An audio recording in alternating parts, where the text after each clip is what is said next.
Hello tenth वालों, अरे tenth वालों जरा ध्यान लगा लो। तुम्हारा भाई आ गया है इलेक्ट्रिसिटी का सेकंड लेक्चर लेकर।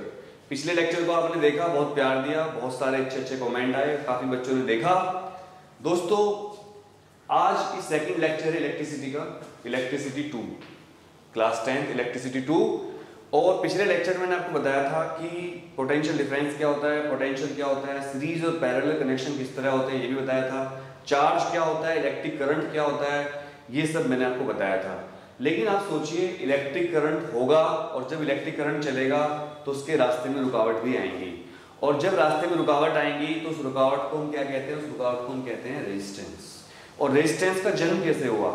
हर चीज का जन्म होता है, हर चीज के जन्म का एक कारण होता है। तो रेजिस्टेंस का जन्म कैसे हुआ आइए देखते हैं।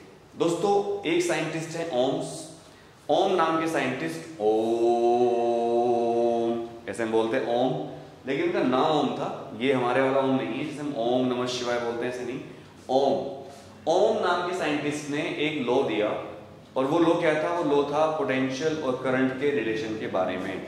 मतलब जब भी किसी वायर में करंट भेजना होता है तो हमें उस वायर के दोनों जो सिरे होते हैं, दोनों वायर के जो किनारे होते हैं, उनमें पोटेंशियल डिफरेंस अप्लाई करना होता है। दोस्तों कैसे? देखिए मेरे पास कुछ ऑपरेटर्स हैं जो मैं आपको इस लेक्चर में दिखाऊंगा, बड़ा मजा आएगा इस लेक्चर में।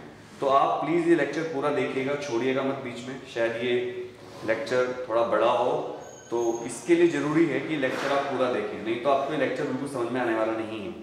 ज्यादातर जो टीचर हम पढ़ाते हैं स्कूल में, वो हम या तो बोर्ड पर पढ़ा देते हैं, आजकल स्मार्ट क्लास का जमाना चल रहा है, तो उसमें टीचर थोड़े से आलसी हो गए हैं, और स्मार्ट क्लास में स्मार्ट बोर्ड पर जो प्री रिकॉर्डेड चीजें होती हैं उसी को टीचर दिखाकर बस एक्सप्लेन कर देते हैं।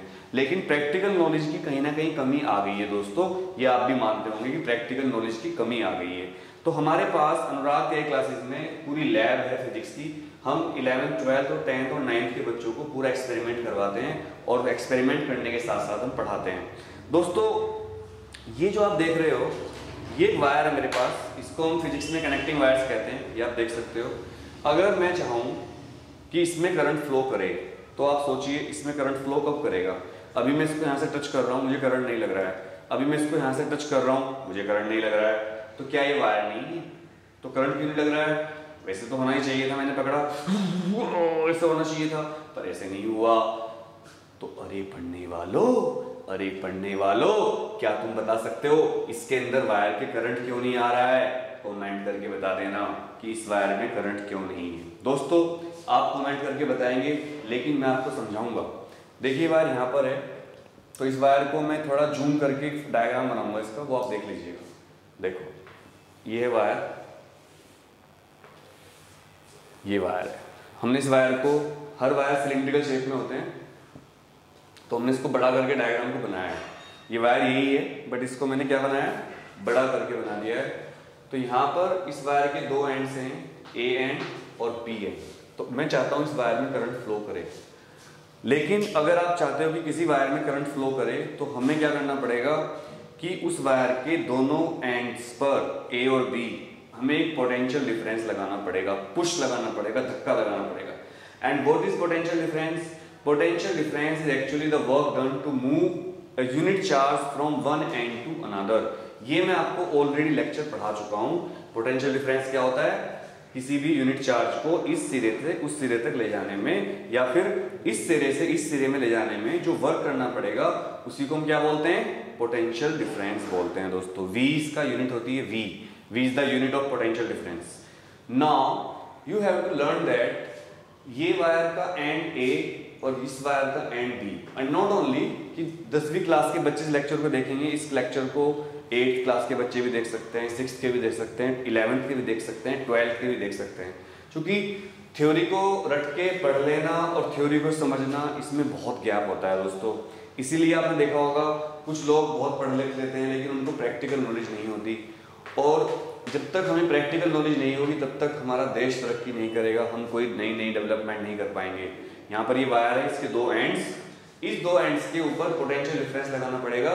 तो यानी कि ये बात क्लियर हो गई, करंट फ्लो करवाने के लिए पोटेंशियल डिफरेंस लगाना पड़ता है। ये देखिए मैं क्या लिख रहा हूँ, करंट फ्लो ये आप स्क्रीनशॉट ले लेना, बहुत इंपॉर्टेंट बात है। करवाने के लिए पोटेंशियल डिफरेंस लगाना पड़ता है, पोटेंशियल डिफरेंस लगाना पड़ता है। अगर आप चाहते हो करंट फ्लो करे तो पोटेंशियल डिफरेंस लगाना पड़ेगा। ये आप बात समझ लीजिए, करंट तभी चलेगा जब पोटेंशियल डिफरेंस होगा, बिना पोटेंशियल डिफरेंस के करंट नहीं चलता। अब इसको मैं इलेक्ट्रिक करंट की बात कर रहा हूँ, यहाँ पर करंट फ्लो का मतलब इलेक्ट्रिक करंट है, तो ई लिख देता हूँ। वैसे भी अगर देखो पानी की बात करें, समझ लो इस पूरे सिस्टम को आप कि ये पूरा सिस्टम क्या है, इस पूरे सिस्टम को समझना बहुत जरूरी है। पूरा सिस्टम ये है दोस्तों कि देखो अगर ये टंकी है, इस टंकी में मान लो पानी भरा हुआ है, ठीक है, टंकी यहाँ रखी हुई है और इस टंकी से पानी ले जाना है हमें नीचे, तो नीचे पानी आराम से चला जाएगा, यहाँ टोटी लगा दोगे आप, पानी आना शुरू हो जाएगा। लेकिन क्या इस टंकी से अगर आप पानी इसके ऊपर लेवल पे ले जाना चाहोगे यहाँ पर, तो क्या चला जाएगा ऊपर पानी बिना मोटर की हेल्प के? नहीं जाएगा, क्योंकि पोटेंशियल डिफरेंस वहाँ पर इसका ज़्यादा है और इसका कम है, इसकी पोटेंशियल एनर्जी ज़्यादा है, इसकी पोटेंशियल एनर्जी कम है। तो जो पानी फ्लो करता है वो हायर पोटेंशियल एनर्जी से लोअर पोटेंशियल एनर्जी की तरफ करता है। ऐसे ही बैटरी लगाने पर या सेल लगाने पर हायर पोटेंशियल डिफरेंस से लोअर पोटेंशियल डिफरेंस की तरफ करंट चलना शुरू कर देता है। जब हम बैटरी लगाते हैं तो हायर पोटेंशियल डिफरेंस से लोअर पोटेंशियल डिफरेंस की तरफ करंट चलना शुरू कर देता है दोस्तों, ये आपको समझना पड़ेगा। तो ये बात क्लियर हो गई, किसी वायर में भी करंट चलाने के लिए we have to apply some potential. जैसे इस वायर में अगर मैं चाहता हूँ करंट चले तो करंट तभी चलेगा जब हम कोई पोटेंशियल डिफरेंस लगा देंगे, तभी करंट चलेगा, अदरवाइज करंट चलने का कोई भी चांस नहीं बन रहा है। तो देखो मैं चाहता हूँ इस वायर में करंट चले, तो मैं क्या करूँगा, यहाँ पर तार होंगे, इनको एक सेल से जोड़ दूंगा। अगर मैं एक डंडा बनाता हूँ इस तरह का, ये पेयर, तो ये सेल होती है, दिस इज सेल। अगर मैं एक बनाता हूँ तो सेल होती है, और एक से ज्यादा बनाता हूँ तो क्या होती है, बैटरी। ये सेल हो गई, मान लो सेल का पोटेंशियल डिफरेंस कितना है, V। और यहाँ पर जैसे आप सेल जोड़ोगे और यहाँ पर अगर मैं की लगा देता हूँ, की मतलब स्विच, कोई बिल्कुल डरने की बात नहीं है। जैसे इसमें आप देखिए पावर सप्लाई है और यहाँ पर इसमें स्विच बना हुआ है, ये देखिए टक टक की आवाज आ रही है आपको, तो दिस इज स्विच, ठीक है। तो स्विच ऑन करते ही जब भी ये निशान यहाँ डॉट लगी हो तो आप समझ जाना ऑन, और अगर मैं इसको साफ कर दूं यहाँ से तो ऑफ। अब ये ऑन हो गया है। ऑन सर्किट को फिजिक्स में कहते हैं ऑन मतलब ऐसे, और ऑफ मतलब ऐसे, ठीक है। और इसको कहते हैं क्लोज सर्किट, फिजिक्स में इसका नाम क्या है, क्लोज सर्किट, और इसका नाम क्या है, ओपन सर्किट। यह ध्यान दें, फिजिक्स में ऑन सर्किट को क्लोज सर्किट कहते हैं और ऑफ सर्किट को ओपन सर्किट कहते हैं। क्लोज्ड का मतलब यहाँ बंद नहीं होता, क्लोज का मतलब करंट फ्लो कर रहा है। सो जब करंट फ्लो करेगा तो मान लो बैटरी का पोटेंशियल डिफरेंस कितना है, V, और इस तार में करंट फ्लो कितना कर रहा है, करंट की डायरेक्शन होती है पॉजिटिव से निगेटिव। इलेक्ट्रॉन चलते हैं निगेटिव से पॉजिटिव इधर को, ये तो इलेक्ट्रॉन जा रहे हैं, ये देखिए इलेक्ट्रॉन खुश हो रहे हैं कि वी आर मूविंग, तो इलेक्ट्रॉन इधर जाएंगे, इलेक्ट्रॉन इधर मूव करेंगे, ये देखो इलेक्ट्रॉन चल रहे हैं इधर, और ये इलेक्ट्रॉन यहाँ से निकलकर वापस इसी इलेक्ट्रोड पर पहुंचेंगे। इस वाले को हम एनोड कहते हैं, इसको कैथोड कहते हैं। जो पॉजिटिव इलेक्ट्रोड होता है उसको एनोड कहा जाता है और निगेटिव इलेक्ट्रोड को कैथोड कहा जाता है। ये भी आप ध्यान रखिएगा, बहुत सारी ज्ञान की बातें मैं आपको बता रहा हूँ दोस्तों। कभी भी जब आपको टीचर इस तरह की बातें बताता है तो उसको आपको नोट कर लेना चाहिए, क्योंकि नोट्स में नहीं होती चीजें। जैसे मैंने आपको बताया बड़ा डंडा पॉजिटिव, छोटा डंडा निगेटिव, सबको पता है, लेकिन बड़े डंडे को एनोड कहते हैं और छोटे डंडे को कैथोड कहते हैं, ये कम लोगों को पता होता है। और बड़ा डंडा पॉजिटिव, ठीक है, और छोटा डंडा निगेटिव। और इसको मैं याद कैसे रखता हूँ कि पॉजिटिव मतलब अनुराग मतलब anode, A for Anurag, A for anode, मैंने अपने नाम से रखा है, और दूसरे वाला कैथोड निगेटिव। दोस्तों यहाँ पर आपने देखा करंट शुरू हो गया फ्लो करना, this is the current, let the value of current is I and the potential difference applied is V. Now we were discussing about Ohm's law. What is Ohm's law? हम बात कर रहे थे Ohm's law की। तो दोस्तों Ohm's law के बारे में जानने के लिए, जैसे मैंने आपको बताया करंट चलाने के लिए पोटेंशियल डिफरेंस लगाना पड़ता है, इसी तरह Ohm's law को समझने के लिए अब आपको समझना पड़ेगा according to Ohm's law, according to Ohm's law, Ohm's law के हिसाब से Ohm's law क्या कहता है कि जो पोटेंशियल हम लगाते हैं वो डायरेक्टली प्रोपोर्शनल होता है करंट के। जितना आप पोटेंशियल लगाओगे उतना ही ज़्यादा करंट फ्लो करेगा। जैसे कहते हैं ना, जितना गुड़ उतना मीठा, एक कहावत है ना, जितना गुड़ डालोगे उतनी मिठास आएगी। सेम, जितना आप ज्यादा पोटेंशियल डिफरेंस लगाओगे उतना ही करंट ज्यादा आएगा। ये बात ओम्स ने बताई थी, जो कि बहुत छोटी सी बात लगती है देखने में, पर इस बात को ढूंढना, इस बात को साइंटिफिकली प्रूफ करना बहुत मुश्किल काम था। तो ये आपको समझना पड़ेगा कि ओम्स लॉ क्या कहता है कि मोर is the potential difference more is the current. Proportionality का मतलब ये होता है कि अगर ये बढ़ेगा तो ये भी बढ़ेगा, और अगर ये घटेगा तो ये भी घटेगा। ये मतलब होता है प्रोपोर्शनलिटी का। एक होता है इनवर्सली प्रोपोर्शनल, उसका मतलब ये होता है जैसे अगर इनवर्सली प्रोपोर्शनल होते हैं तो मैं लिखता V प्रोपोर्शनल टू 1/I। तो अब निशान तो वही है, लेकिन जब निशान अल्फा की तरह होता है तो जब निशान 1/ लिखते हैं तो ये बढ़ने पर ये घटता है और इसके घटने पर ये बढ़ता है। ये यहाँ पर इनवर्सली प्रोपोर्शनल का निशान है दोस्तों। तो ओम्स लॉ ने क्या बताया, according to Ohm's the potential difference applied to a conductor is actually directly proportional to the current flowing in the wire, और we can say that the current flowing in the wire is directly proportional to the potential difference applied. और दोस्तों science का एक law होता है, physics का एक law होता है, मैथ्स का एक लॉ होता है कि जब भी इस निशान को हम हटाना चाहते हैं so we have to apply a constant. So v is equal to आएगा, लेकिन एक कांस्टेंट साथ में लगाना पड़ेगा r is a constant and what is r is known as resistance. r को हम क्या बोलते हैं, रेजिस्टेंस। लेकिन अभी इसको हम बोलेंगे where r is a proportionality constant, proportionality constant. R proportionality constant है and it is known as resistance of the wire। इसको हम क्या बोलते हैं, resistance of the wire। R क्या होता है, proportionality constant and it is known as resistance of the wire। वैसे मैं आपको बता दूं resistance को हिंदी में कहते हैं प्रतिरोध। प्रतिरोध का मतलब होता है किसी चीज का विरोध करना, जैसे विरोध वर्ड है अपोज करना, उसी से बना प्रतिरोध मतलब रेजिस्ट करना, रेजिस्टेंस प्रतिरोध। यानी कि तार की या कंडक्टर की वो प्रॉपर्टी है दोस्तों ये जो करंट फ्लो को अपोज करेगी सर्किट के अंदर। सर्किट क्या होता है, जहां पर एक वायर हो, कंडक्टर हो, एक सेल लगी हो, स्विच लगा हो तो सर्किट बन जाता है, एक लूप की तरह होता है, इसको सर्किट कहते हैं। And what is resistance, resistance is basically the property of a conductor by which it opposes the flow of electric current through it। ये आप समझ लीजिए। अरे पढ़ने वालों समझ में आ रहा है? अगर समझ में आ रहा है तो बता देना और कमेंट कर देना कि हाँ भैया समझ में आ रहा है। तो अभी तक हमने देखा ओम्स लॉ होता है V proportional to I, that is V is equal to RI, और R को हमने क्या नाम रखा, प्रतिरोध यानी कि रेजिस्टेंस ऑफ द कंडक्टर। अब हम पूरी बात करेंगे, थोड़ी सी बात करेंगे R के बारे में और थोड़ी सी बात करेंगे कि ये V और I और चक्कर क्या है इसका, प्रोपोर्शनलिटी का फंडा क्या होता है। अब मैं आपको बता दूं कि मैंने क्या रखा है सामने, ये सिर्फ दिखाने के लिए नहीं है, मैं आपको दिखाना चाहता हूँ दोस्तों। ये है एक पावर सप्लाई, इसको हम कहते हैं बैटरी एलिमिनेटर। बैटरी एलिमिनेटर मतलब बैटरी को जो एलिमिनेट कर दे, मतलब बैटरी अगर नहीं है हमारे पास तो इससे हम पावर सप्लाई ले सकते हैं। इसमें हमें ये सॉकेट जो दे रखा है इसको हम AC पावर में लगाते हैं और यहाँ पर हमें पॉजिटिव नेगेटिव DC मिल जाता है, और इससे हम सप्लाई इसकी घटा बढ़ा सकते हैं। जैसे आपने देखा होगा 0 वोल्ट, 2 वोल्ट, फिर 4 वोल्ट, 6 वोल्ट। ये आप देख लीजिए, मैं कैमरे के सामने थोड़ा कर देता हूँ। ये है हमारा क्या, इसको हम बैटरी एलिमिनेटर कहते हैं। तो मैं इसको बिजली के सॉकेट में लगा देता हूँ, मेरे पास बिजली का पॉइंट है यहाँ पर, ये हमने लगा दिया। और जैसे ही हमने इसको लगाया दोस्तों, ये आप देख सकते हैं बिजली में लगाते ही ये हो गया, यहाँ पर करंट आना शुरू हो गया इसके अंदर। बिजली में जैसे हमने लगाया तो करंट आना क्या हो गया, शुरू। तो देखो करंट दिख रहा होगा आपको, ये करंट आना शुरू हो गया, इसमें सबको दिख रहा है। तो जब करंट आना शुरू हो जाएगा तो एक इंडिकेटर आ जाएगा इसमें, और करंट आते ही ये देखिए।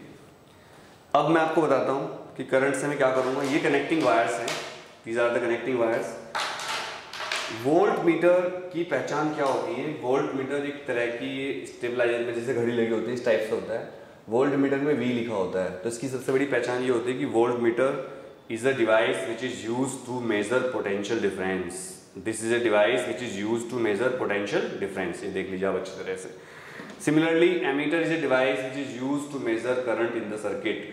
और मैं आपको बता दूं कि वोल्ट मीटर को सर्किट के पैरेलल में लगाया जाता है, जबकि एमीटर को सर्किट के सीरीज में लगाया जाता है। याद रखिएगा, voltmeter is never connected in series and ammeter is never connected in parallel.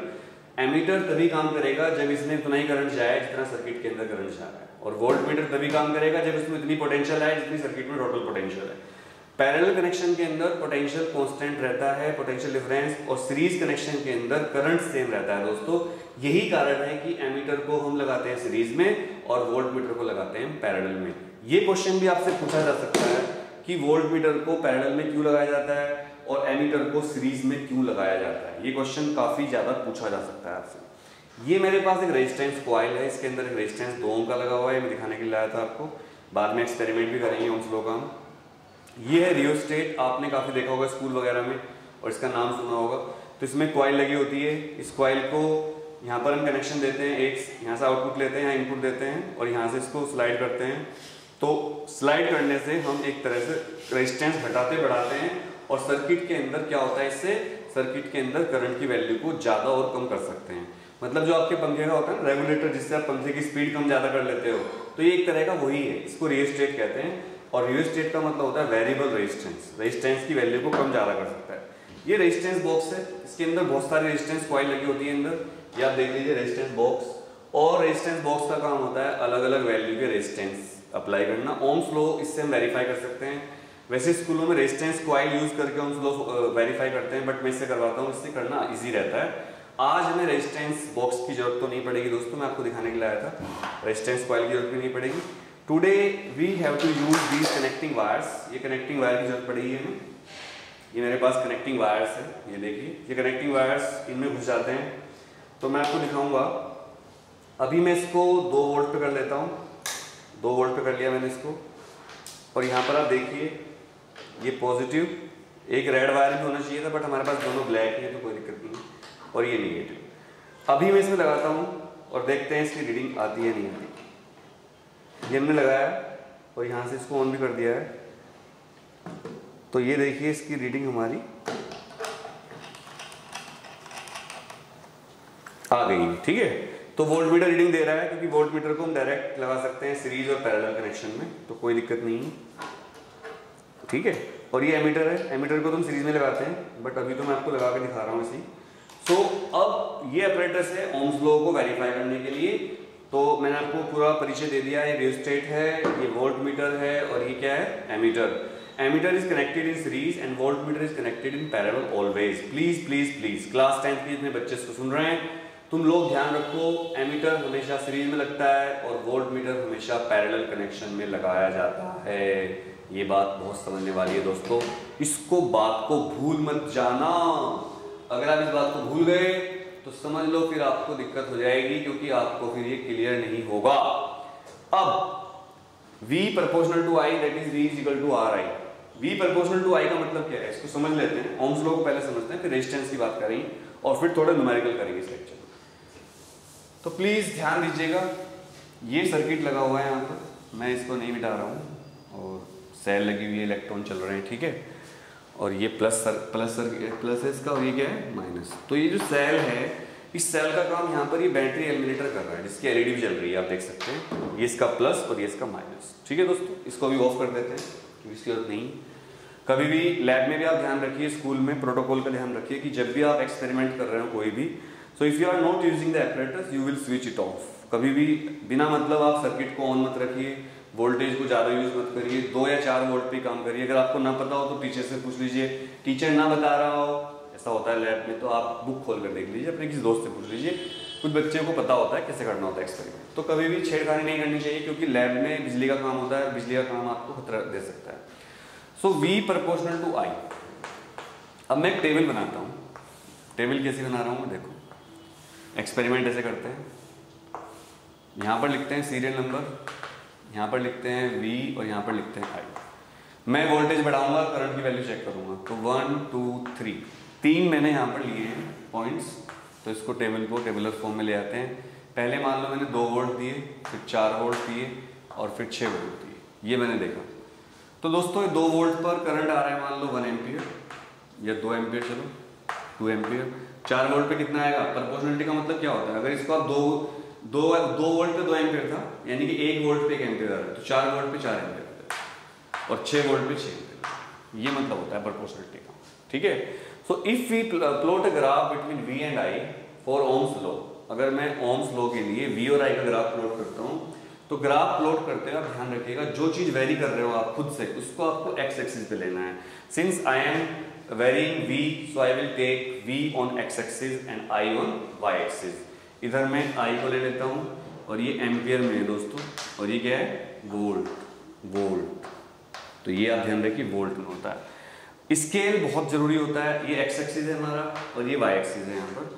तो मैं जब आपके पास ग्राफ कॉपी होगी तो आप ग्राफ कॉपी यूज करोगे, 10 खाने आप 1 वोल्ट ले लेना और इधर 10 खाने आप कितने ले लेना 1 एम्पियर। तो मुझे टोटल 6 एम्पियर तक जाना है, उस हिसाब से मैं स्केल लेता हूँ।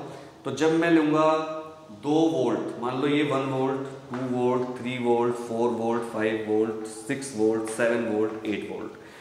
थोड़ा सा बड़ा दिखाते हैं, ये 1 ampere, 2 ampere, 3 ampere, 4 ampere, 5 ampere, 6 ampere. ठीक है दोस्तों, अभी मैंने 2 वोल्ट का पोटेंशियल डिफरेंस दिया है यहाँ पर, मैं इसको वैरी कर सकता हूँ। देखो ये जो होता है ना, ये इसको हम घटा बढ़ाकर इसको वैरी कर सकते हैं। ये जो सॉकेट लगा हुआ है इसका ये टूट गया है नोब, तो मैं इसको प्लास से हाथ से कर लेता हूँ।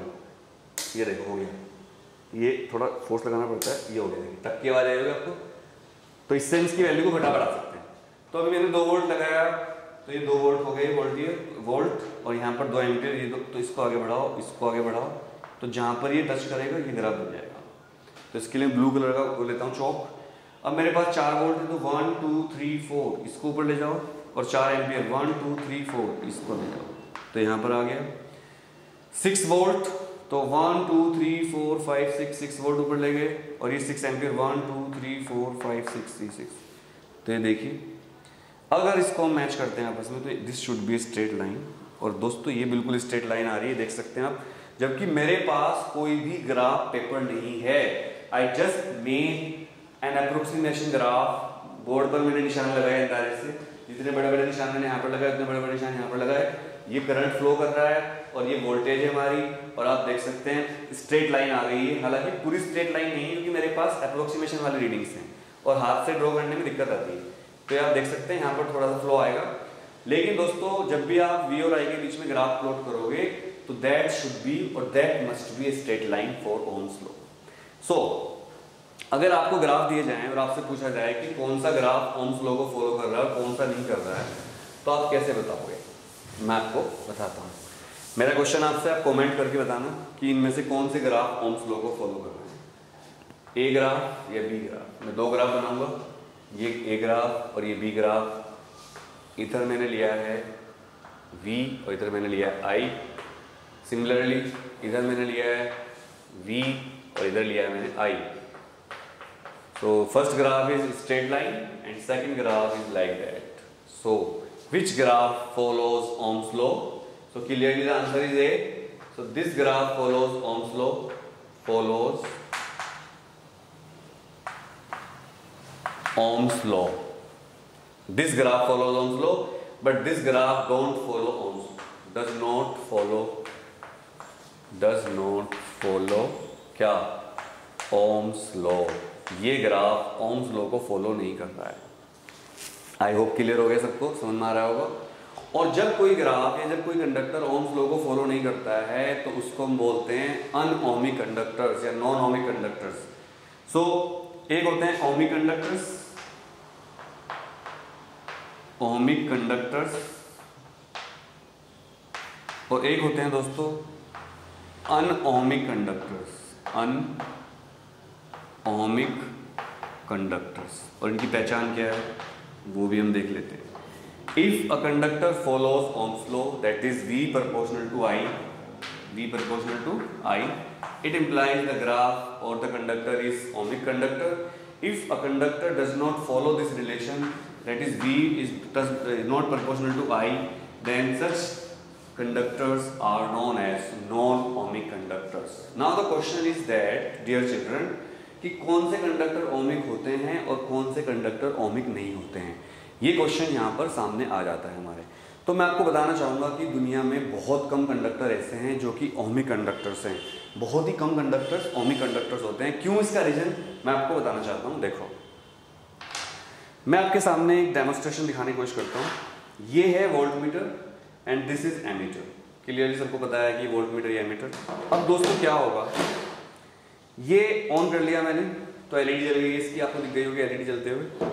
जैसे ही मैं इसका करंट यहाँ पर दूंगा, वोल्ट मीटर में, मैं इसको अपनी तरफ कर लेता हूँ तो आपको मैं ऐसे दिखाऊंगा।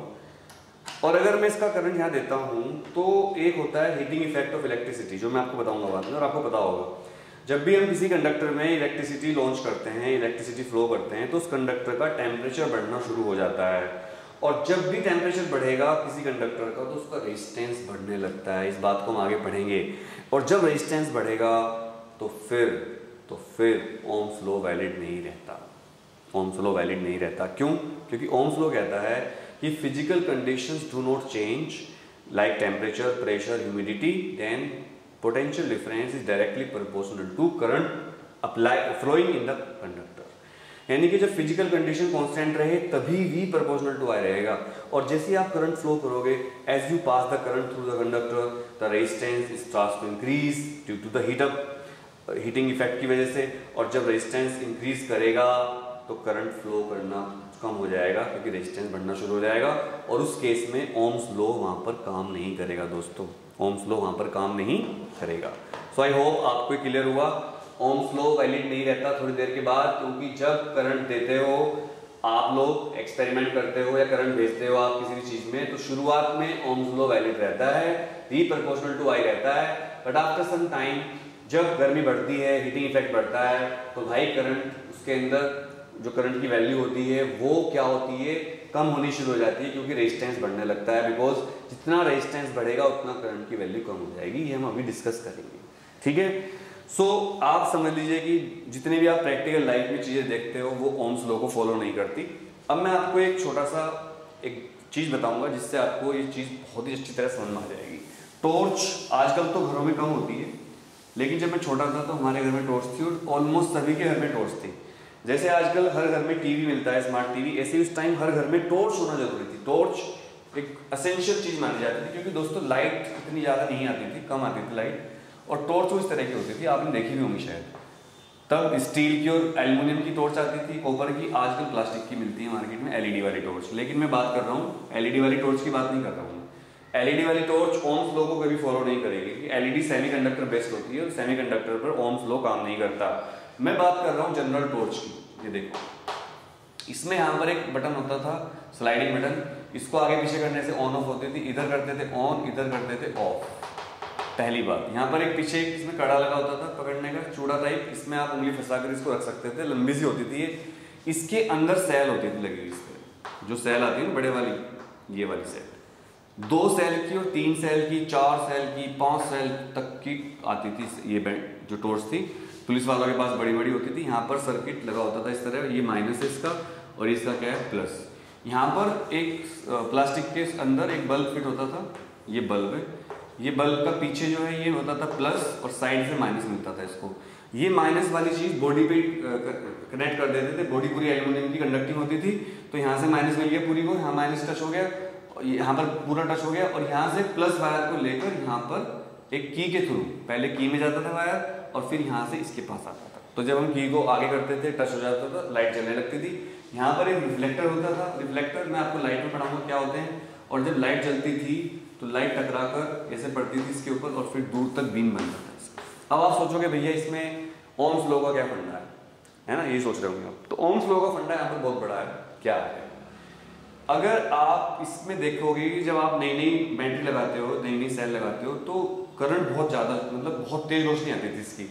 लेकिन धीरे धीरे जब हम 2-3 दिन यूज़ करते थे इसको, या लगातार बहुत देर भी चला के रख दी, 10 मिनट अगर हमने चलाया इसको छोड़ दिया, मतलब एकदम ऑन करोगे ऑफ करके तो लाइट तेज आएगी, पर अगर थोड़ी देर कंटिन्यू चला दिया तो क्या होता था कि भाई इसकी लाइट डिम पड़ जाती थी। ऐसा क्यों होता था?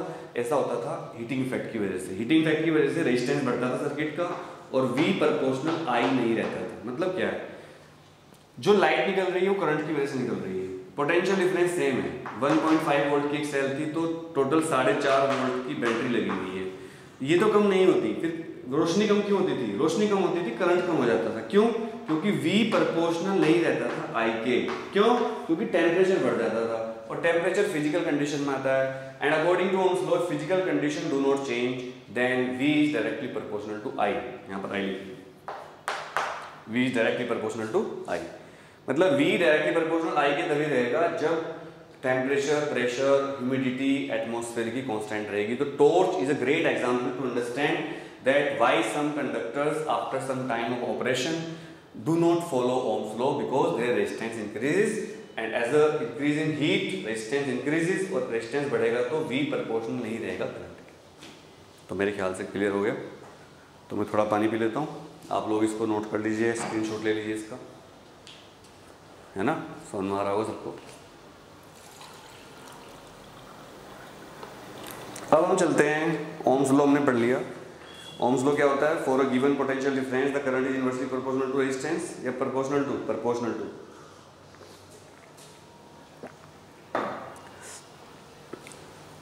करंट इनवर्सली प्रोपोर्शनल होता है रेजिस्टेंस के। कैसे? मैंने लिखा V प्रोपोर्शनल टू I, इसके हिसाब से V is equal to I R, R is a constant and known as resistance. So अगर मैं इसमें से I निकालूं तो I कितना आएगा? V upon R।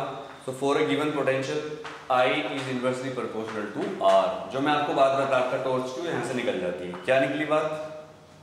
As we increase the resistance current will decrease. जब आप टॉर्च जलाए रखोगे, हीटिंग इफेक्ट की वजह से गर्मी बढ़ेगी, गर्मी बढ़ने से रेजिस्टेंस बढ़ेगा और करंट घटेगा, और करंट घटेगा तो रोशनी कम निकलेगी, क्योंकि रोशनी निकलती है हीटिंग इफेक्ट से, और हीटिंग इफेक्ट होता है H is equal to I square RT। R बढ़ने से करंट घटता है, हीटिंग इफेक्ट कम हो जाता है, हीटिंग इफेक्ट कम होने से रोशनी कम हो जाती है। तो जितना ज़्यादा गर्मी बढ़ेगी उतना रेजिस्टेंस बढ़ेगा। तो ये आपकी समझ में आ गया होगा। अब एक बात दोबारा नोट कर लीजिए, I प्रोपोर्शनल होता है V के, लेकिन I इनवर्सली प्रोपोर्शनल होता है रेजिस्टेंस के। और रेजिस्टेंस क्या होता है, अब उसकी बात करेंगे कि रेजिस्टेंस क्या होता है, किस किस फैक्टर पे डिपेंड करता है। तो नेक्स्ट हमारा जो लेक्चर है वो रेजिस्टेंस के बारे में पूरा, अभी जो हम लेक्चर को आगे एक्सटेंड कर रहे हैं। अभी तक मैंने आपको ओम्स लॉ समझाया, मैं एक बार रिपीट कर देता हूँ। Ohm's law is nothing but it is the relation between V and I, and it says that if physical conditions do not change like temperature, pressure, humidity, then V, that is potential difference in a conductor, is directly proportional to, remains directly proportional to the current flowing in the conductor। और हम ये भी कह सकते हैं कि जब तक टेम्परेचर कांस्टेंट रहे, प्रेशर कांस्टेंट रहे, ह्यूमिडिटी कांस्टेंट रहे, तब तक किसी भी कंडक्टर में जो पोटेंशियल डिफरेंस होता है वो उसमें बहने वाले करंट के प्रोपोर्शनल होता है। मैं आपको बता दूं, करंट को हिंदी में कहते हैं विद्युत धारा, और रेजिस्टेंस को कहते हैं प्रतिरोध, और पोटेंशियल डिफरेंस को कहते हैं विभवांतर। ये हिंदी के नाम भी आपको पता होने चाहिए। तो अब बात करते हैं कॉन्सेप्ट ऑफ रेजिस्टेंस की। इसको सब मिटा देते हैं, ओम्स लॉ की बात हो गई खत्म, और अब हम बात करेंगे कॉन्सेप्ट ऑफ रेजिस्टेंस। 10th के बच्चों के लिए लेक्चर बहुत ज़बरदस्त है, हालांकि इस लेक्चर की डेप्थ थोड़ी ज़्यादा है, तो जो बच्चे इंटरेस्ट लेके पढ़ेंगे उनको फिर इस चैप्टर में कभी दिक्कत नहीं आएगी। So please I request you कि आप ध्यान से पढ़ें, ठीक है। इलेक्ट्रिसिटी का सेकंड लेक्चर पढ़ रहे हैं। अब बात करेंगे कॉन्सेप्ट ऑफ रेजिस्टेंस। मैं तो रेजिस्टेंस के बारे में बहुत बड़ा लेक्चर दे सकता हूँ और दिया जा सकता है, लेकिन आपके हिसाब से मैं जितना मैक्सिमम होगा उतना बताने की कोशिश करूँगा कि रेजिस्टेंस क्या होता है। रेजिस्टेंस को हिंदी में कहते हैं प्रतिरोध। कल भी शायद ये बात हुई थी, प्रतिरोध। और ये क्या होता है, देखो जब भी किसी वायर में हम करंट भेजने की कोशिश करते हैं, पोटेंशियल डिफरेंस लगाते हैं, तो ऐसा तो हो ही नहीं सकता कि हीरो हीरोइन हो और विलेन ना हो, है ना। तो तार के अंदर करंट के लिए जो विलेन होता है, विलेन, ये प्लस ये माइनस, पोटेंशियल डिफरेंस लग गया, मतलब पोटेंशियल डिफरेंस लगा, हीरो हीरोइन चले, हीरो हीरोइन मतलब करंट, हीरोइन और हीरो इलेक्ट्रॉन। इलेक्ट्रॉन इधर जा रहा है हीरोइन से मिलने के लिए, हीरोइन इधर भाग रही है करंट से मिलने के लिए, इलेक्ट्रॉन से मिलने के लिए। ऐसे दिखा ना फिल्म, ये गीतो ऐसे भागता है हीरो, उधर से हीरोइन भागती है, ऐसे भागती है, तो दोनों मिलना चाह रहे हैं। लेकिन ऐसा तो हो नहीं सकता कि दोनों हीरोइन मिलना चाहें और भाई उनको कोई रोके ना। अब जैसे इलेक्ट्रॉन यहाँ घुसता है अंदर, तो इलेक्ट्रॉन करंट को तो कुछ नहीं कहता, इलेक्ट्रॉन को पकड़ता है। तो करंट जो कंडक्टर होते हैं, चाहे वो कॉपर का, एल्यूमिनियम का हो, उनके अंदर एटम्स होते हैं।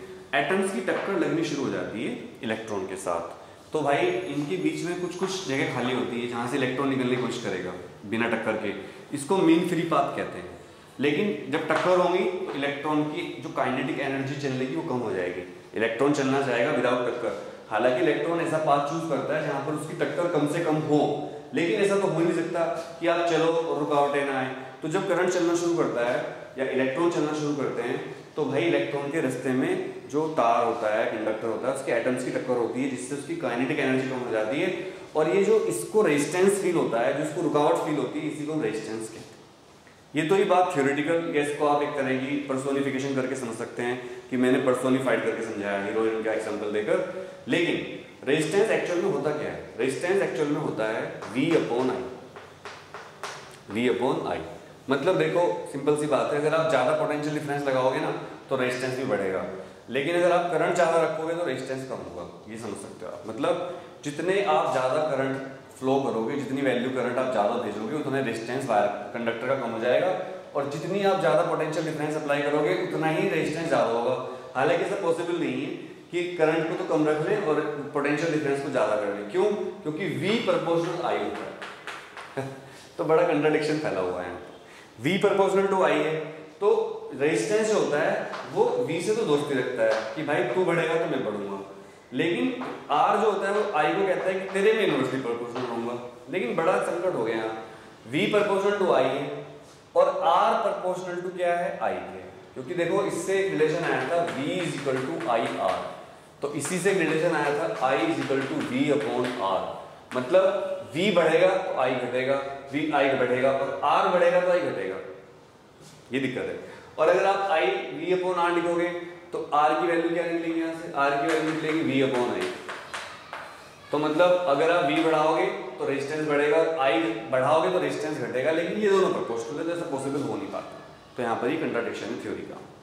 क्लियर समझ में आया? अब रेजिस्टेंस समझ में आया, इसकी यूनिट होती है ओम, OHM, और इसका सिंबल होता है ऐसे, ये इसका सिंबल है, ओमेगा बोलते हैं इसको। ओम इसका यूनिट होती है, ओमेगा इसका सिंबल है दोस्तों, और R की वैल्यू होती है V अपॉन I। तो कभी कभी टेंथ में ऐसे छोटे क्वेश्चन भी देते हैं कि क्वेश्चन देख लीजिए कितना छोटा छोटा है, बोर्ड की बात कर रहा हूँ। तो टेंथ में पास करना बहुत ईजी है, और अगर आप टेंथ में प्रॉब्लम फील कर रहे हो तो थोड़ा सोचने की जरूरत है कि कहीं ना कहीं हमारे हार्डवर्क में कमी है। क्या कमी है? देखो अ वायर, क्वेश्चन देख लीजिए, अ वायर इज कनेक्टेड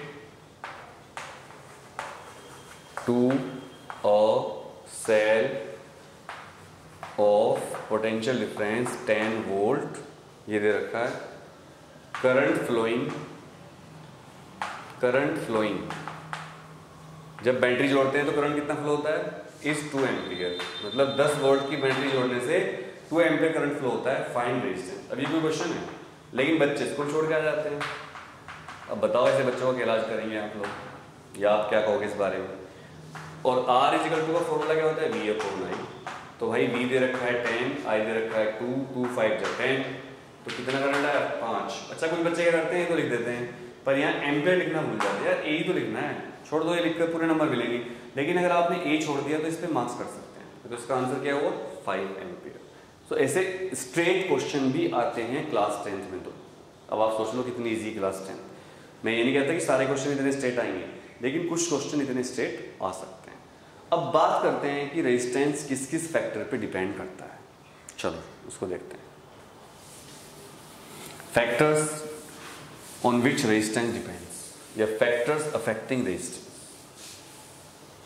देखें, factors affecting resistance.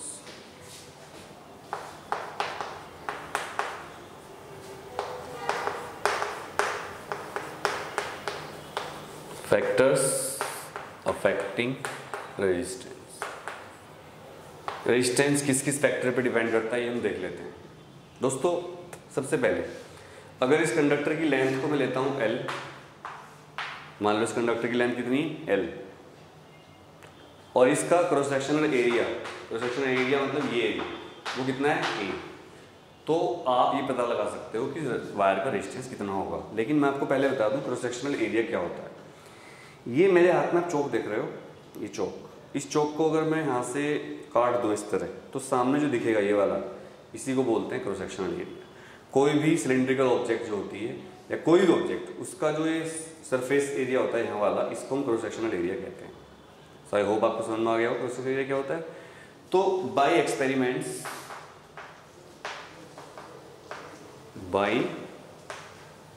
experiments it is found that resistance of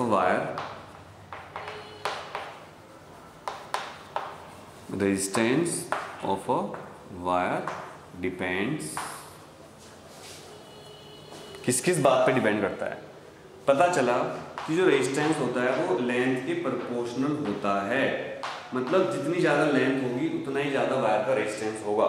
इसको इस तरह समझिए कि अगर मेरे पास दो वायर हैं, एक वायर तो ये है, एक वायर ये है इतना लंबा, और एक वायर इससे बड़ा है, तो मैं इसको लंबा कर लेता हूँ। देखो मैंने दो वायर को कनेक्ट कर दिया आपस में, एक वायर ये और एक वायर ये। तो आप देख सकते हैं इस वायर की लेंथ इस वायर से डबल है, सो इसका रेजिस्टेंस बड़े वाले वायर का इस रेजिस्टेंस से क्या होगा? डबल। मतलब अगर इसका रेजिस्टेंस है 5 ओम तो इसका कितना होगा? 10 ओम। ये एक्सपेरिमेंट से साइंटिस्ट ने पता लगा लिया है। More is the length of a conductor more will be the resistance. मतलब resistance is directly proportional to length of a conductor.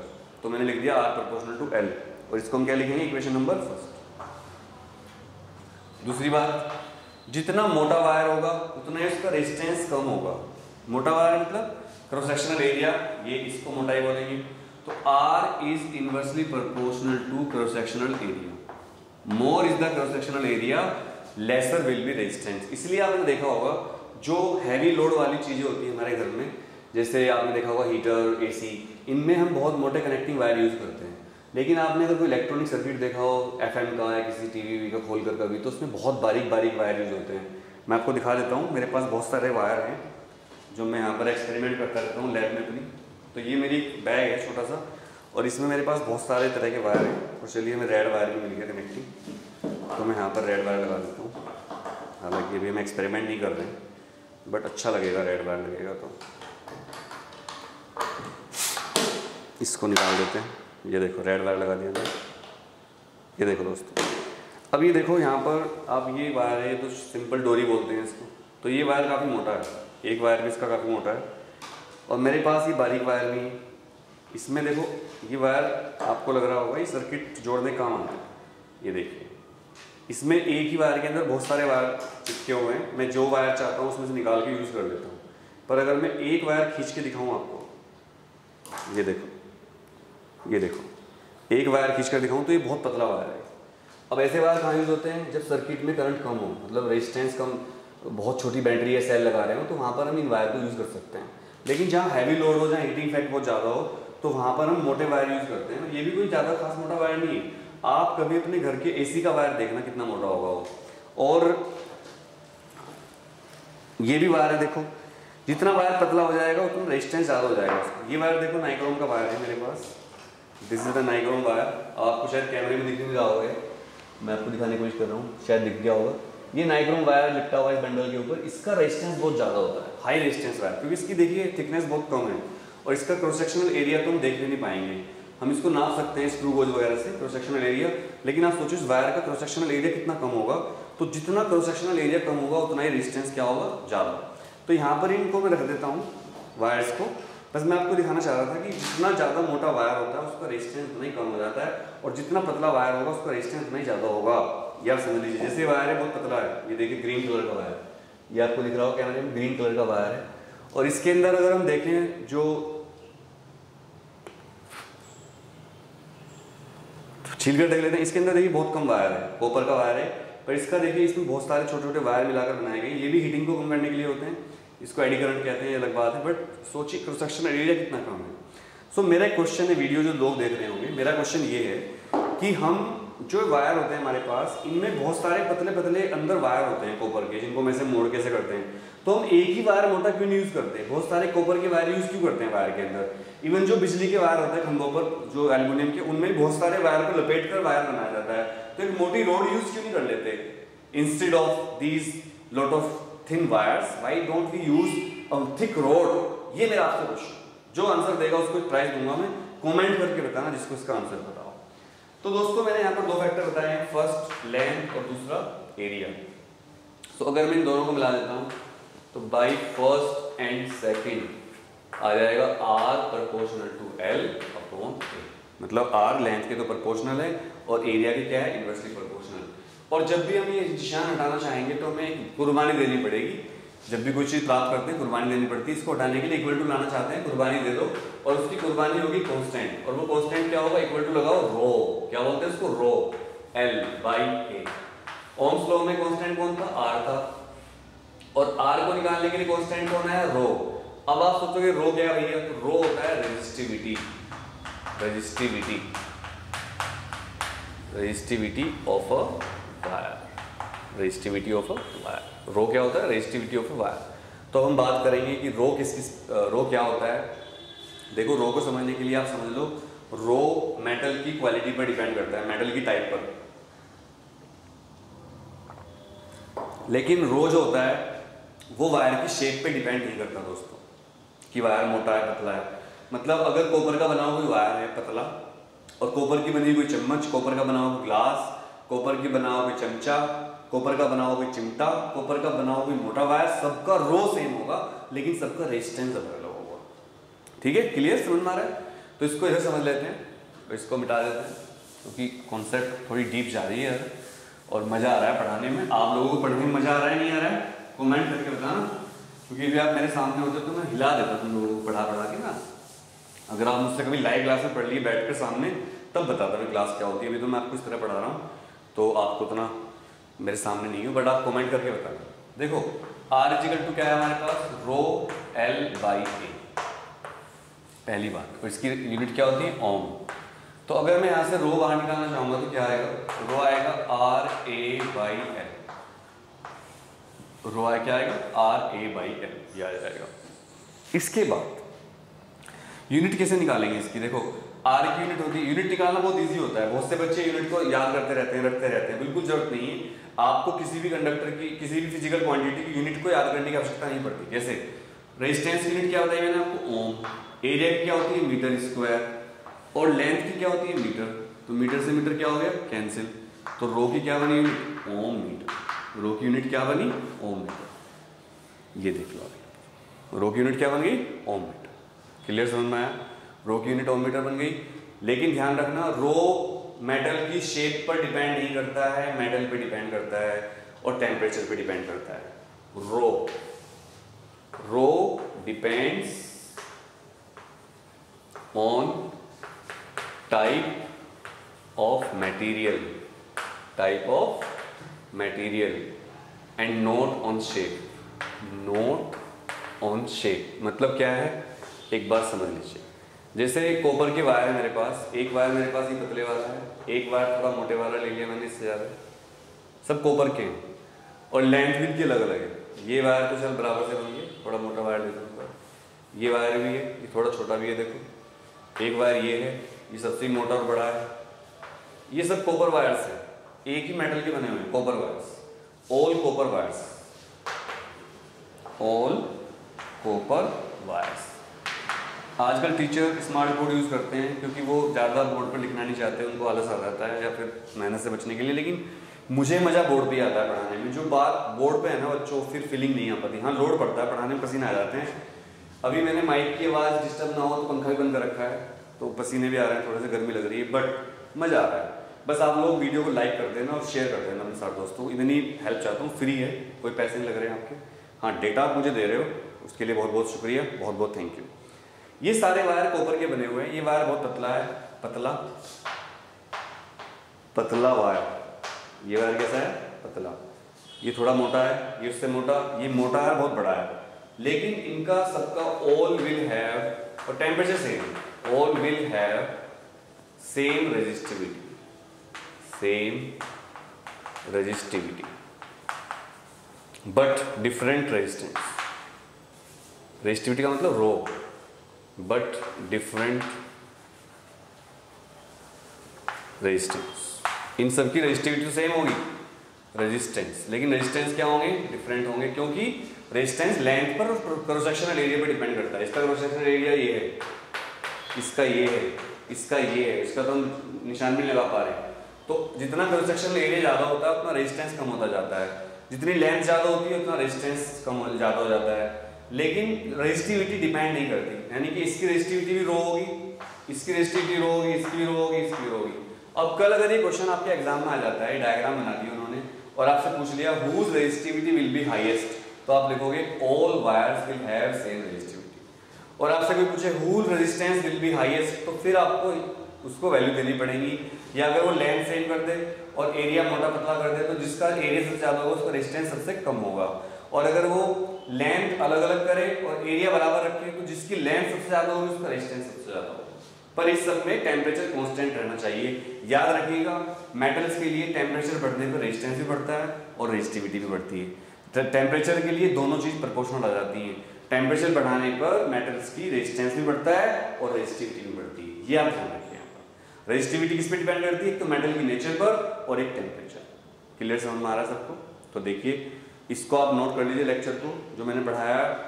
ये बहुत इंपॉर्टेंट चीज़ मैं आपको बता रहा हूँ इस टाइम, क्योंकि ये फिर बाद में शायद आपको उतनी किसी लेक्चर में, जहाँ तक मेरी स्टडी है, किसी भी लेक्चर में इस तरह के चीज़ें नहीं बताई गई हैं अब तक, जो मैं कोशिश कर रहा हूँ बताने की। अब बात करेंगे नेक्स्ट, थोड़ी सी और एडवांस चले जाते हैं चीज़ों में, समझ में आ गया होगा आपको। Effect of temperature, effect of temperature. Temperature के लिए दोनों भाई की तरह बिहेव करते हैं, सगे भाई की तरह। कौन? रेजिस्टेंस और रेजिस्टिविटी। जबकि शेप के लिए रेजिस्टेंस तो शेप पे डिपेंड करता है, पर रेजिस्टिविटी शेप पे डिपेंड नहीं करती। कोई मोटा हो, पतला हो, लंबा हो, कोई फर्क नहीं पड़ता, रेजिस्टिविटी सेम रहती है अगर मेटल सेम है। जबकि जो रेजिस्टेंस होता है दोस्तों, वो लंबी चीज़ों का ज़्यादा होता है और मोटी चीज़ों का कम होता है। मतलब अगर आप चाहते हो कि किसी वायर का रेजिस्टेंस कम हो, तो आप वायर को लंबाई कम से कम रखने की कोशिश करो और उसका एरिया ज़्यादा रखने की कोशिश करो, अगर आप रेजिस्टेंस कम करना चाहते हो।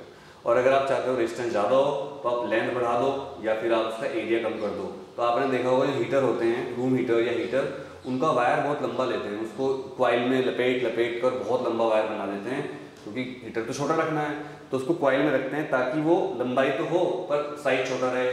और उस वायर को बहुत पतला यूज करा जाता है। चश्मे पर पसीने की बूंदें आ रही हैं, इन पसीनों की बूंदों की कसम, इन पसीनों की बूंदों की कसम, एक लाइक दे देना हमें सनम, एक लाइक दे देना हमें सनम। सनम मतलब आप सब मेरे प्यारे बच्चे। तो भाई जैसे जैसे लेंथ बढ़ेगी रेजिस्टेंस तो बढ़ेगा, पर रेजिस्टिविटी पर लेंथ से, एरिया से कोई फर्क नहीं पड़ता। हाँ, टेम्परेचर बढ़ाने से रेजिस्टिविटी बढ़ती है दोस्तों कंडक्टर्स के लिए, सेमीकंडक्टर घटती है और इंसुलेटर्स पर कोई फर्क नहीं पड़ता। तो वो हम यहाँ पर स्टडी कर लेते हैं। तो नेक्स्ट है हमारा इफेक्ट ऑफ टेम्परेचर। टेम्परेचर एक बड़ा फैक्टर है दोस्तों।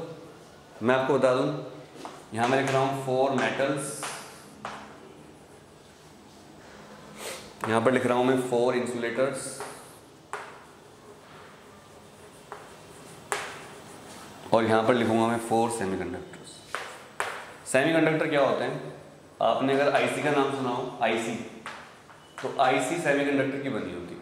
सेमीकंडक्टर कंडक्टर्स के और इंसुलेटर्स के बीच की एक वो है।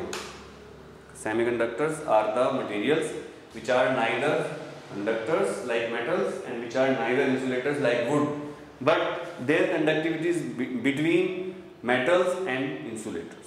जो हमारे सेमीकंडक्टर होते हैं उनकी कंडक्टिविटी मेटल्स के और इंसुलेटर्स के बीच में होती है। पसीना पूछ लेता हूँ।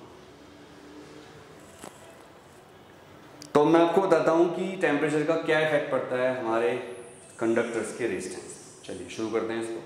दोस्तों अगर आप सोचोगे कि जब मैं टेम्परेचर बढ़ाऊंगा तो मेटल जितने भी होंगे उनका रेजिस्टेंस बढ़ेगा, तो उनका एक फॉर्मूला होता है RT = R0 1 + alpha × delta T।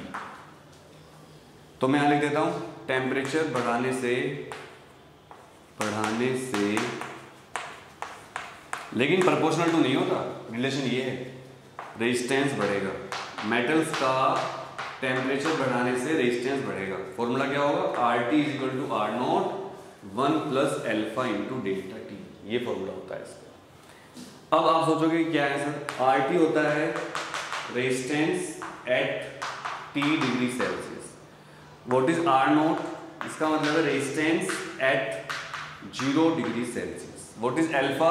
Alpha को बोलते हैं टेम्परेचर कोफिशिएंट। क्या बोलते हैं? Temperature coefficient. और डेल्टा T मतलब change in temperature, change in temperature. तो आप ध्यान रखिएगा, जितने भी मेटल्स हैं, जितने भी मेटलिक कंडक्टर्स हैं, जैसे उनका रेजिस्टेंस बढ़ेगा और टेम्परेचर बढ़ेगा, ऐसे उनका रेजिस्टेंस बढ़ना शुरू हो जाएगा। और जैसे ही रेजिस्टेंस बढ़ेगा they will stop to follow ohm's law. मतलब वो ओम्स लॉ को तभी तक फॉलो करते हैं जब तक उनका टेम्परेचर कांस्टेंट रहता है। ये बात मैं आपको ऑलरेडी बता चुका हूँ। Ohm's law that is V proportional to I, इसकी कंडीशन यही है कि temperature should be constant. Temperature बढ़ा, ओम्स लॉ वेरिफिकेशन बंद हो जाएगा क्योंकि रेजिस्टेंस बढ़ जाएगा। क्लियर? क्योंकि लोग क्या कहता है कि V प्रोपोर्शनल टू I, और जब इसको हम लिखते हैं तो V इक्वल टू IR आता है, और R क्या होता है V अपॉन I। तो सोचिए अगर टेम्परेचर बढ़ेगा तो रेजिस्टेंस बढ़ेगा, फिर ये प्रोपोर्शनलिटी का साइन यहाँ से खत्म हो जाएगा। So Ohm's law is not valid for temperature variation.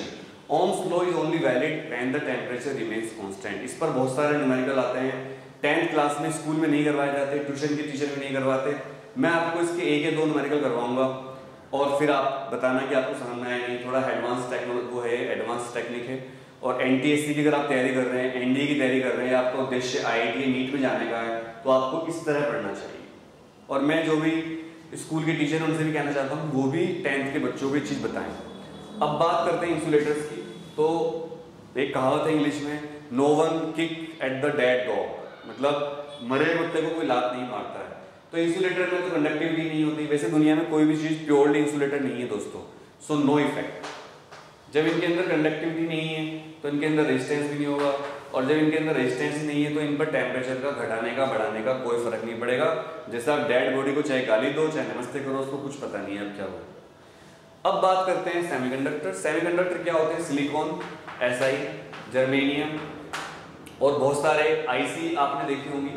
मैं आपको रियल IC दिखा दूंगा। IC इस तरह की होती है, इस तरह के पिन निकले होते हैं, अगर आपने देखी हो। कोई भी इलेक्ट्रॉनिक सर्किट विदाउट IC काम नहीं कर सकता दोस्तों, इस तरह की होती है IC। तो जो IC होती है they are made by semiconductors. आपका फोन का प्रोसेसर सेमीकंडक्टर का बना होता है, आपके मोबाइल फोन, आपके गेमिंग स्टेशन, प्ले स्टेशन, आपकी हर चीज इलेक्ट्रॉनिक की सेमीकंडक्टर से बनी होती है। Semiconductors are the materials which are neither so much conductive like metals nor so much less conductive like insulators.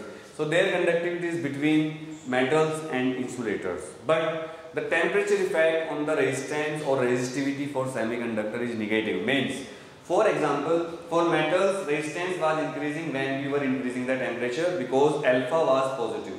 इनका टेम्परेचर कोफिशिएंट अल्फा पॉजिटिव होता है, ये पॉजिटिव होता है। अगर कोई आपसे पूछे कि ऐसा क्यों होता है कि मेटल्स का टेम्परेचर बढ़ने से रेजिस्टेंस बढ़ जाता है, तो आप बोलना सर इनका टेम्परेचर कोफिशिएंट अल्फा पॉजिटिव होता है। तो एकदम डर जाएगा, तुझे कैसे पता भाई? तो तुमसे फिर अगला क्वेश्चन पूछेगा ही नहीं, अगला निकल लेगा वहाँ से। 10th के बच्चे तो खासकर, 12th वाले तो बता देंगे, पर 10th वाले बच्चे से अगर कोई पूछ ले कि मेटल्स का रेजिस्टेंस क्यों बढ़ जाता है जब टेम्परेचर बढ़ाते हैं, और अगर बच्चे ने बोल दिया respected sir the temperature when we increase the temperature of metals their resistance increases because their temperature coefficient alpha is positive. So the person who will ask question will be very shocked and he will probably not will ask further questions to you. So I request you to watch this lecture very seriously. अब बात करते हैं semiconductor क्या होते हैं। Silicon, germanium, IC जिनसे बनती है, इलेक्ट्रॉनिक जिनसे बनता है, इनका अल्फा निगेटिव होता है दोस्तों। तो इनका फॉर्मूला क्या बनता है? RT is equal to R0 1 minus alpha into delta. Symbol के मीनिंग वही रहेंगे। अब इससे क्या फर्क पड़ेगा? माइनस से इससे फर्क पड़ेगा टेम्परेचर बढ़ाने से R घटेगा। इनका टेम्परेचर बढ़ाने से R घटेगा। ये अच्छे होते हैं इस मामले में। जैसे आप टेम्परेचर बढ़ाओगे इनका रेजिस्टेंस घटना शुरू हो जाएगा। इसी क्वालिटी की वजह से इनसे हम बहुत सारी सेमीकंडक्टिंग डिवाइस बना देते हैं। यही क्वालिटी होती है दोस्तों, ठीक है। तो आई होप आपको समझ में आ गया होगा कि भाई क्या क्या फैक्टर होते हैं रेजिस्टेंस के। इसका स्क्रीनशॉट ले लीजिए। अभी मैं कुछ न्यूमेरिकल करवा के देखता हूँ आपको उस लो के बेस पर। वो न्यूमेरिकल अगर आपसे हो जाते हैं तो मैं समझूंगा आपको लेक्चर समझ में आ गया। इसको नोट कर लीजिए, स्क्रीनशॉट ले लीजिए।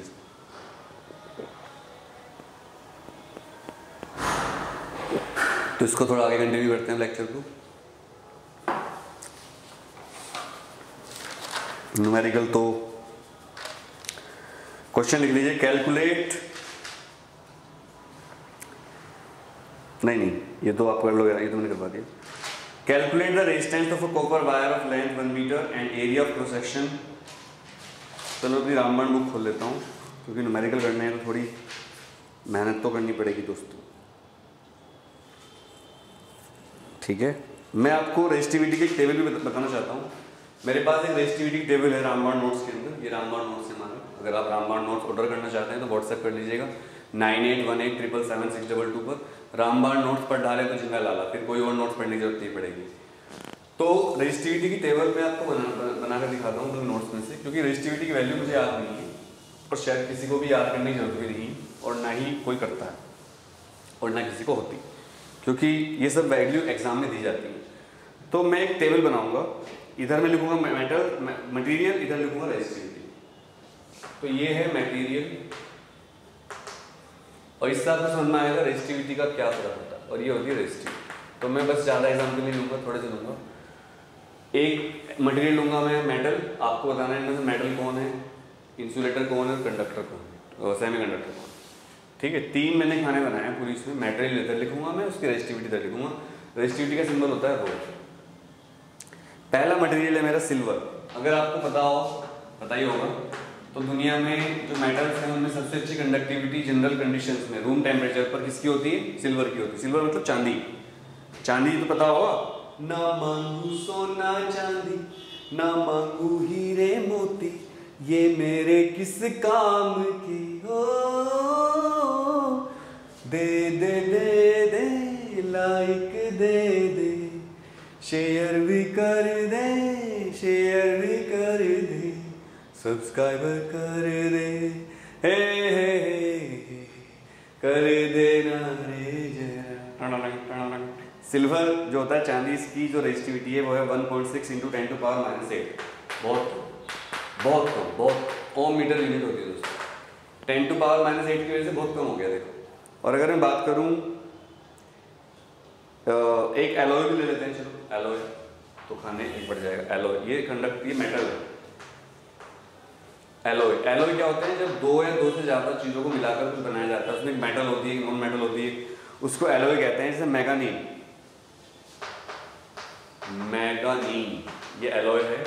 मैंगानीन बहुत फेमस एलॉय, और मैंने अपनी बुक में दिया है इसको। अगर आप ये नोट्स लेना चाहते हैं तो व्हाट्सएप कर लीजिएगा, व्हाट्सएप नंबर है। कॉल मत करिएगा, कोई भी कॉल अटेंड नहीं की जाएगी। 9818777622। दोस्तों ये नोट्स पेड हैं, फ्री नोट्स नहीं होते रामबाण नोट्स, लेकिन फ्री नोट्स भी हम देंगे लेक्चर के नीचे डिस्क्रिप्शन में। हो सकता है अभी ना मिले आपको, लेकिन जल्दी हम नोट्स फ्री वाले इसमें अटैच कर देंगे लिंक। फ्री वो नोट्स आपको लेक्चर के लिंक में मिलेंगे डिस्क्रिप्शन में, लेकिन रामबाण नोट्स फ्री नहीं है, वो पेड हैं। तो उसके लिए आप मुझे व्हाट्सएप कर सकते हैं। मैंगानीन का जो रेजिस्टिविटी है 48.2 × 10⁻⁸। 48.2 × 10⁻⁸ ओम। तो भाई देखो, जो मेटल है एलॉय उनकी तो पावर तो सेम ही, ये वैल्यू ज़्यादा है इसकी, बट ये पावर सेम है। तो हम फिजिक्स में इस पावर को ज़्यादा देखते हैं। तो 10⁻⁸ तो बहुत फर्क नहीं पड़ेगा, हालांकि एलॉय की थोड़ी ज़्यादा आ रही है। सेमीकंडक्टर में बात करें सिलिकॉन की, सिलिकॉन का तो सब जानते हैं। सिलिकॉन क्या होती है? सेमीकंडक्टर होती है। तो सेमी लिख देता हूँ, सेमी फाइनल नहीं है। सेमीकंडक्टर में सिलिकॉन की जो रेजिस्टिविटी है वो बहुत कम है, देखिए बहुत ज़्यादा है।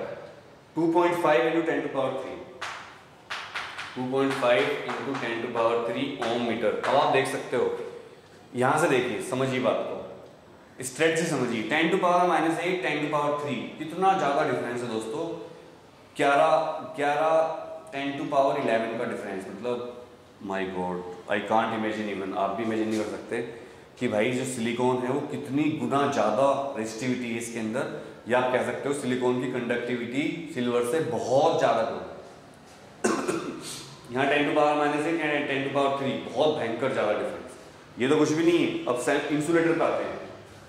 डायमंड, बच्चों डायमंड जो होता है, हीरा, ये इंसुलेटर में आता है हमारे लिए। इंसुलेटर, डायमंड जो प्योर डायमंड होते हैं वो इंसुलेटर होते हैं। और इसकी जो रेजिस्टिविटी है वो है 5 × 10⁻12 5 × 10⁻12 ohm meter. Oh my god, अगर मैं इस टेबल को एक्सप्लेन करने लगूं तो इस टेबल को एक्सप्लेन करने में मुझे लग जाएंगे कम से कम 10 मिनट। और आप समझ सकते हैं कि टेबल को एक्सप्लेन करना कितना मुश्किल काम होगा। बिल्कुल भी मुश्किल नहीं होगा। आप समझ लीजिए, जो 10⁻- वाली पावर है बहुत छोटी वैल्यू होती है, और जो 10⁻ पॉजिटिव वैल्यू होती है बहुत बड़ी होती है। इतना आपको शायद पता होगा। तो आप देख सकते हैं सिल्वर को मैं बेस्ट कंडक्टर क्यों बोल रहा था, क्योंकि सिल्वर जो है उसकी रेजिस्टिविटी 10⁻⁸ ओम मीटर। सिल्वर की रेजिस्टिविटी 10⁻⁸ ओम मीटर के ऑर्डर की है, जबकि मैग्नीशियम की रेजिस्टिविटी 48। ये छोड़ दो आप, इसको मत देखो, ये सब दिखाने के लिए, ये हाथी के दांत दिखाने के हैं और ये खाने के हैं। ये देखो आप 10⁻⁸, 10⁻⁸, मतलब जो मेटल होती है, एलॉय होते हैं, उनकी रेजिस्टिविटी में कोई खास डिफरेंस नहीं होता। लेकिन सिलिकॉन यानी कि सेमीकंडक्टर पे आती रेजिस्टिविटी 10⁻³ हो गई भाई, बहुत ज्यादा बढ़ गई, 10⁻11 टाइम्स बढ़ गई। और अगर हम आए डायमंड जो कि इंसुलेटर है, लकड़ी, ये सब चीजें, वुड तो नहीं दे रखा, क्वार्ट्ज दे रखा है उसका तो बहुत ज्यादा है। क्वार्ट्ज की अगर बात करें, आपने घड़ियों पे लिखा देखा होगा क्वार्ट्ज, तो रामबाण नोट्स में लिख रखा है × 10⁻19 ओम मीटर। हे भगवान, सोचिए डायमंड से 10⁻7 गुना ज्यादा इंसुलेटर है कौन? क्वार्ट्ज।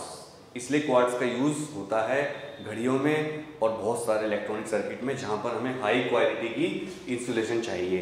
जरूरी नहीं कि हर जगह हमें कंडक्टिविटी चाहिए, हमें इंसुलेशन भी चाहिए। कुछ ऐसे डिवाइस होती है जहाँ पर इंसुलेशन लगाना होता है, तो वहाँ पर हम क्या यूज़ करते हैं? क्वार्ट्ज यूज़ करते हैं दोस्तों। तो आप समझ सकते हैं कि क्वार्ट्ज कितना ज़्यादा इंसुलेटर होता है। तो एक टेबल का स्क्रीनशॉट ले लीजिए, काम की टेबल है आपके, इससे आप एक रिलेटिव स्टडी कर सकते हैं of the insulation and of the conduction of materials which are given. अब मैंने आपको बता दिया है कि टेम्परेचर बढ़ाने से रेजिस्टिविटी बढ़ती है कंडक्टर्स के लिए, सेमीकंडक्टर की रेजिस्टिविटी घटना शुरू हो जाती है टेम्परेचर बढ़ाने से। मतलब अगर मैं इसको गर्म करूंगा तो इसकी रेजिस्टिविटी घटना शुरू हो जाएगी और ये कंडक्टिंग होना शुरू हो जाएगा। लेकिन आप इसका टेम्परेचर कितना भी बढ़ा लो, इसकी कंडक्टिविटी मेटल्स के बराबर या एलॉयज के बराबर कभी नहीं हो सकती। मतलब आप गधे को कितनी भी ट्रेनिंग दे दो, वो घोड़े की तरह नहीं भाग सकता। हाँ, गधा तेज भाग सकता है। यही सिलिकॉन के साथ हुआ। सिलिकॉन को जब गर्म करोगे तो इसकी कंडक्टिविटी बढ़ेगी, इनकी कंडक्टिविटी गर्म करने से घटेगी, पर फिर भी ये कभी इसकी बराबरी नहीं कर सकता। कितना भी आप पॉलिश कर लो, कितना भी गर्म कर लो, इसकी कंडक्टिविटी, सिलिकॉन की कंडक्टिविटी सिल्वर और एलॉयज के बराबर, मैग्नीशियम के बराबर नहीं हो सकती। मैंने एग्जांपल दिया, गधे को ट्रेनिंग देकर तेज चलना सिखाया जा सकता है, पर गधे को घोड़ा नहीं बनाया जा सकता। कोई पर्सनली मत लेना इसको। Donkey can't be never horse, but a donkey can be better donkey. Donkey, donkey, कुछ भी कह लो। कुछ लोग डोंकी कहते हैं, कुछ डंकी कहते हैं। इंडिया है, अंग्रेजी अलग अलग तरह से बोलते हैं। साउथ इंडियन की अंग्रेजी तो अलग होती है, नॉर्थ इंडियन की अलग होती है, कोई अलग स्टाइल में बोलता है, कोई अलग अमेरिकन एक्सेंट में बोलता है, बिहार के लोग अलग इंग्लिश बोलते हैं, सबके अपने अपने एक्सेंट। तो मैंने आपसे क्या कहा, कोई भी सेमीकंडक्टर कभी भी कितना भी गर्म कर लो आप, और ज़्यादा गर्म करोगे तो उसकी जो अंदर की लेयर्स हैं टूट जाएंगी। सेमीकंडक्टर चैप्टर पढ़ाऊंगा तो पता चलेगा। सेमीकंडक्टर के अंदर पी और एन जंक्शन होते हैं, ज़्यादा गर्म करने से वो ब्रेक हो जाएंगे और सेमीकंडक्टर का एग्जिस्टेंस ही खत्म हो जाएगा। फिर तो बात ही खत्म होगी। तो ज़्यादा गर्म मत कर देना। कभी सोचो ज़्यादा गर्म कर करके उसको मैं कंडक्टर बना दूंगा। मैंने क्या कहा, गधे को घोड़ा नहीं बनाया जा सकता। गधा ज़्यादा अच्छा गधा बन सकता है, पर घोड़ा नहीं बन सकता। ट्रेनिंग के बाद हर चीज़ की एक लिमिट होती है।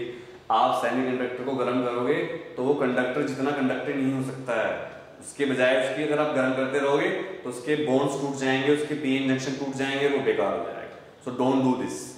अब दोस्तों कुछ न्यूमेरिकल करेंगे, ये मुझे लगता है इस पर न्यूमेरिकल भी करेंगे। RT = R0 1 + alpha t। तो पहले इसी का न्यूमेरिकल करवा देता हूँ मैं, क्योंकि फिर इसके न्यूमेरिकल जनरली कोई करवाता नहीं है, बच्चे भी करना नहीं चाहेंगे, बट मैं थोड़े से एडवांस न्यूमेरिकल करवाना चाहता हूँ आपको। दोस्तों पहले बच्चे सोचते थे कि सर तो न्यूज़ ज़्यादा देते हैं, पढ़ाते नहीं, कमेंट भी आते थे, न्यूज़ चैनल नाम रख दो इसका। लेकिन अब मैं पढ़ाना शुरू कर दिया है तो आप लोग सपोर्ट करिएगा। मुझे आपके कमेंट्स अच्छे लगते हैं, आप कोई निगेटिव कमेंट भी करते हो, एब्यूजिंग ना हो तो अच्छा लगता है। क्रिटिक्स भी जरूरी होते हैं, उसी से हम लोग तरक्की करते हैं। तो प्लीज़ लाइक करिएगा वीडियो को। अब देखिए एक क्वेश्चन दे रहा हूं मैं आपको, रेजिस्टेंस क्वेश्चन नंबर 2 है। आज लेक्चर काफी बड़ा हो गया। Question, resistance of a copper wire is 50 ohm at 0 degree celsius. ठीक है, resistance of a copper wire is 50 ohm at 0 degree celsius. पूछा यह है कि इस वायर को गर्म कर दिया तो फाइंड इट रेजिस्टेंस। फाइंड, देखिए कौन करके दिखाएगा इसको, आंसर भेज देना कमेंट करके। Find it resistance at 100 degree Celsius. Alpha जो दे रखा है वो दे रखा है अल्फा की वैल्यू हमेशा बहुत छोटी छोटी होती है, 0.0000010 पर डिग्री सेल्सियस। याद रखिएगा अल्फा की जो वैल्यू होती है वो पर डिग्री सेल्सियस में होती है यूनिट, और इसकी वैल्यू बहुत छोटी छोटी होती है 0.00, ये समझ जाना अल्फा दे रखा है।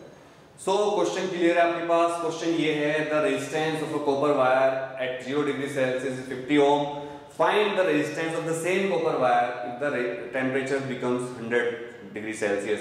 मतलब आप सोचिए 0 से सीधा 100 कर दिया, गर्म कर दिया वायर। तो आप लोग बताइए मुझे, पहले मैं क्वेश्चन सोल्व करूंगा बट आप मुझे बताइए रेजिस्टेंस बढ़ेगा घटेगा, कमेंट करके बताओ। ऑब्वियसली बढ़ेगा, क्योंकि जो कंडक्टर्स होते हैं उनका रेजिस्टेंस बढ़ता है जब उनका टेम्परेचर बढ़ाया जाता है, क्योंकि दोस्तों उनका अल्फा पॉजिटिव होता है। और जो होते हैं सेमीकंडक्टर उनका अल्फा या माइनस था, इसलिए गर्म करने पर उनका रेजिस्टेंस घटने लगता है। सेमीकंडक्टर्स का रेजिस्टेंस घटता है, ये बात ध्यान रखिए। और मेटल्स का रेजिस्टेंस, एलॉय का रेजिस्टेंस बढ़ता है when we heat up them. Formula है, पहले सबसे पहले क्वेश्चन करने से पहले गिवन लिखा करो। गिवन, अगर आप न्यूमेरिकल के मास्टर बनना चाहते हो तो गिवन लिखा करो। सबसे पहले लिखो आप गिवन, RT कितना दे रखा है, रेजिस्टेंस एट 100 डिग्री सेल्सियस है एक्चुअल में, तो इसका नहीं पता।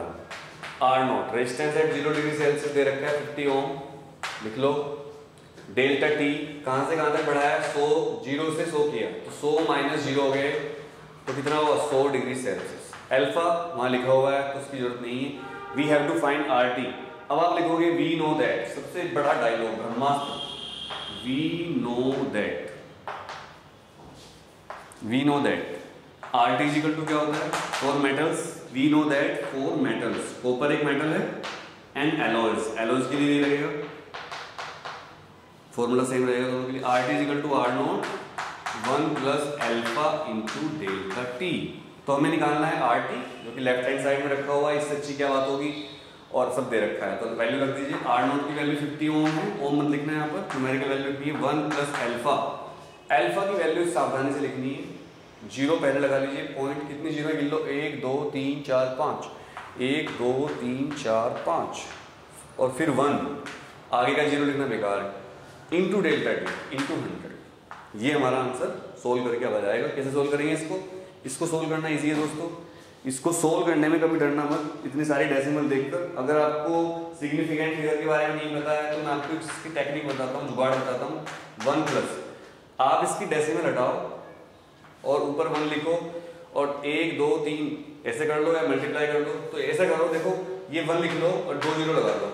इसके बाद आप देख लो कितने के बाद डेसिमल लगी थी, 1 2 3 4 5 6, 1 2 3 4 5 6, ये आ गया। तो हमारे पास आया 50 इंटू 1.0001 मल्टीप्लाई करके जो भी आएगा ओम। थोड़ा सा बढ़ेगा रेजिस्टेंस, 51 ऑलमोस्ट हो जाएगा 51.7 ओम। तो देखो रेजिस्टेंस बढ़ गया ना, जब हमने टेम्परेचर बढ़ाया था तो रेजिस्टेंस बढ़ गया।